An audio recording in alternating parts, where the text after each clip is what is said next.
আসসালামু আলাইকুম ওয়ারাহমাতুল্লাহ। আজ আমরা ইতিহাসের এক করুণ অধ্যায় এবং সেই অন্ধকারে আলো ছড়ানো এক মহান বীরের কথা স্মরণ করব। 11 শতকের শেষে ক্রুসেডাররা জেরুজালেম দখল করে এক ভয়াবহ হত্যাযজ্ঞ চালায়। মাত্র একদিনে প্রায় 70,000 মুসলিমকে নির্মমভাবে হত্যা করা হয়েছিল। রক্তে ভেসে গিয়েছিল মসজিদুল আকসা। কিন্তু প্রিয় দর্শক, আল্লাহর সাহায্যে প্রায় 90 বছর পর মুসলমানদের ভাগ্যে ফিরে আসে আলো। 1187 খ্রিস্টাব্দে হিট্টিনের যুদ্ধে গাজী সালাউদ্দিন আইয়ুবী রহমাতুল্লাহ জেরুজালেম পুনরুদ্ধার করেন।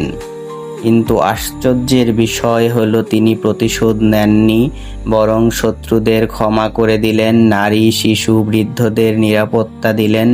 তিনি প্রমাণ করলেন ইসলাম প্রতিশোধের নয়, বরং ন্যায়, ক্ষমা আর মানবতার ধর্ম।